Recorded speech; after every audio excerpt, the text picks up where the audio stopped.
Start that. Yeah, we'll start it all. And let me know when Twitter's live too. Okay, this is real live streaming here. Yeah. We are live streaming from 5 devices right now Yeah. because I don't have my team. If I had my team here, it'd be one incredibly awesome, epic camera right in front of my face Yeah. with some amazing other cameras, and it'd be streaming to everywhere at one time. No work. But no, we're 5 devices because I don't know how to do things technically. Welcome, everybody. Welcome, YouTube and Twitter and Instagram and Facebook again. Thanks for joining me, Mari. Thank you so much for having me. Yeah, we've had some laughs. It's been fun to get to know you and hear about what you're working on. Yesterday, you were one of the speakers for Alexa. It was a podcasting session. Is that right? Yeah. So it was a panel, Podcasting the Age of Alexa. Yeah. And it was a storytelling track. So tell us a bit about that. It was a panel with some other folks. Yeah, it was a panel with some folks from Audioverse and Gimlet Media, and it was very insightful. It was basically like, what do you need to be, what is the most important thing to be, podcasting now that Alexa and in general smart speakers are out? What are the differences with traditional podcasting? How is it going to change the game of podcasting? Podcasting have been, it's coming, it's here, it's here. And now we also got a lot of interesting stats, like 600,000 podcasts right now.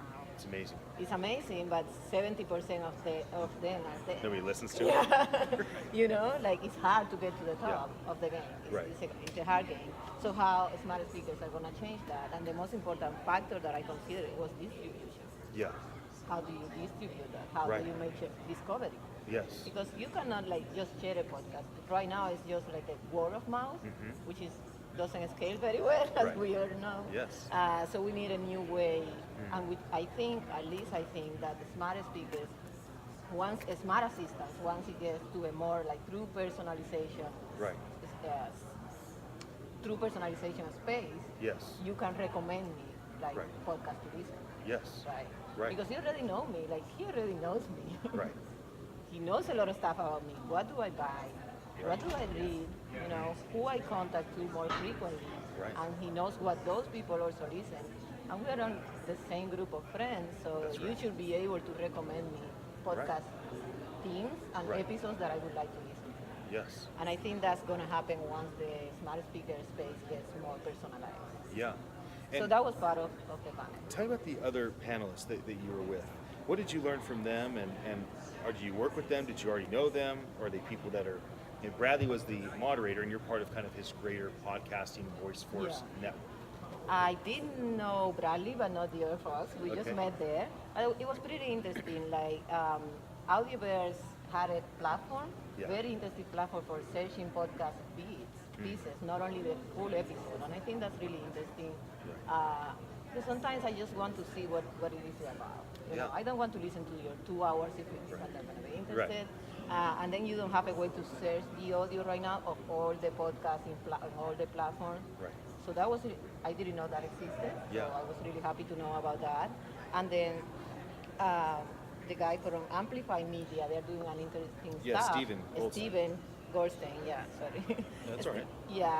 We work together, we're a team. Oh. You say the company name, I say the person's name. It's how it works. He was giving a lot of interesting stats about the work they're doing at Amplify Media with CNN, and how he thinks the traditional radio and smart speaker are so different that you shouldn't try to repurpose content. Which I agree partially, but I think it was interesting, his take, because he has been in radio for so long. And I just got to podcasting, so, these things that are so different, his views. And then the guys from Gimlet Media also had interest in the advertising. They're doing something very interesting with fiction, podcasting, and I really love that. I think it has a future because they are also exploring short format, which I'm very bullish on. I think podcasting is moving more and more to short format. And they're exploring that with fiction, and I think that's pretty interesting.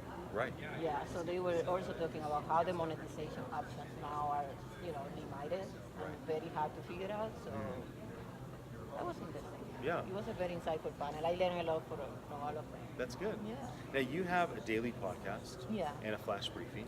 Yeah. How long is it on an average? Like how long are they each day? Each day is no more than 5 minutes. Okay. It's very short. Yeah. Yeah. And then now it's been called the VoiceFirst Weekly Podcast. Yeah. And you're making a big announcement, Yeah. a rebrand, so people know it's a daily podcast. Yeah. So, it was a contradiction that a daily podcast is called VoiceFirst Weekly. Right. It's like this daily weekly thing. Right. So we decided for the Alexa conference to make the announcement, and it's now going to be called the VoiceOS Daily News. Voice OS Daily News. Exactly. I love it. Yeah. I love that name. I know it so much. So tell me why voice is a passion, because you also work, this is something that you do as a passion. Of course, you have influence that you're building. So why is this important to you? Why is the voice industry important to you? I'm going to get personal here. Yeah, please. So there is this friend of my family since I was a kid. She's Canadian and she's blind. And there is also some history of blindness in my family. I'm from Cuba. We don't have a lot of access. Now we are just entering internet. Yeah. I didn't grow up with internet. I almost didn't grow up with computers, honestly. But she grew up with internet and she used to visit us a lot in Cuba. And she was saying how hard it is for her to interact with computers. To interact, she doesn't have access to internet. Internet is not blind friendly. And I always had that in the back of my mind, like if I could one day, I would want to work something related to healthcare or people like her who are, normal people. They just want to have a normal life like us. She wants to browse Google and ask stuff. And now she can just ask stuff. It's amazing. But it's not only her. Think of all the people that are going to join internet now. These people don't know how to Google. This is a thing that you learn. And we guys already learned it, but they haven't. That's right. And this is almost 1 billion people. We call it the next 1 billion that is going to join the internet. And voice is going to be the interface. It's just easier. It's the operating system. It's just easier. Voice OS. But So exactly. we need to talk daily news. Exactly. That's what it's called voice OS, right? I totally on the same page as you. So, and it's wonderful too because voice is also about translation, it's all about internationalization. So you might not have to learn English to interact with Google, right? Right. You can talk in your native language. Where you And could that's have no education. nothing. You could not be able to read. A kid, not be 1 able to year write. old, play Teletubbies. You could be in a place where people make $1 a day if you can Exactly. find work.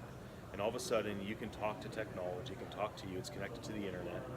And a human being, like 2 billion of them, will have access to be productive for the first time in not their life, but in their history. entire lineage. So Exactly. none of their ancestors were ever productive on a global scale. And for the first time, And then you have access to the global scale. that's right, because the thing is, people know how to communicate. We can talk, Yeah. and we can listen. Yeah. Then you get into people that have some handicaps. Like, what if they have the handicap? Of not being able to, see.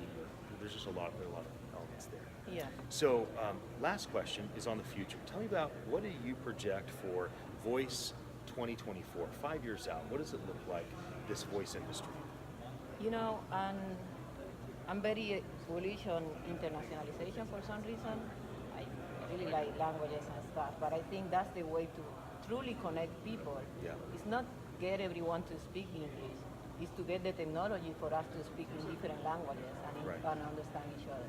Right. And I think voice has that power, and we're not that far away. Google just launched this automatic translation feature for the Google Assistant, Right. which is obviously not exactly perfect, but Right. give it 5 years, Yes. how is it going to be? It's That's already learning, right? Yes. So then you get all these people from what we were just saying, from anywhere. You can speak almost anything. That's right. Of Yes. known languages. So- Google supports It's amazing. 80 languages. yeah, It's it's incredible. amazing. Yeah. So imagine all these people connected and talking with each other, interacting with each other, how that will change even personal communication, personal interactions, relationships. Because now, like we are fundamentally all humans. Right. And we have the same feelings, the same fears. Yeah. We just don't know how to communicate to each other. That's good. Right? Yeah. So I think that's the future in that sense. That's one of the things of the particular sense of the future. The other one is, voice is going to be way more ubiquitous, That's right. way more. So it's Yeah. not going to be Like electricity or water. exactly. It's not going to be only smart speakers. Right. I don't think the future is about smart speakers. It's Right. about the voice as an operating system. That's right. Right? So that's the other thing. And the third thing is the contextual understanding, which is, I think, it has to be this contextual Yes. understanding that we're in the kitchen. Yep. So I'm asking for food, give me a recipe. But if Yeah. I'm on my car in the street, I want a restaurant. Don't send me a recipe to my car. That's I'm right. going to feed you. Yeah, that's right? good. So that's really important. Yeah. And I think Yeah. those are the 3 points that I would highlight for the future. That's awesome. Thank you for letting me interview you. Thank you. Hello, Honestly, Twitter thank and you. everybody out there. So we can stop all those, and it was great. And I look forward to hearing your new Voice OS Thank daily you. news. Maybe I Wait. can jump on with you sometime. Yeah, that's We can what go I was record going to one ask. together. Do you want to Yes, I go- do. Let's do it.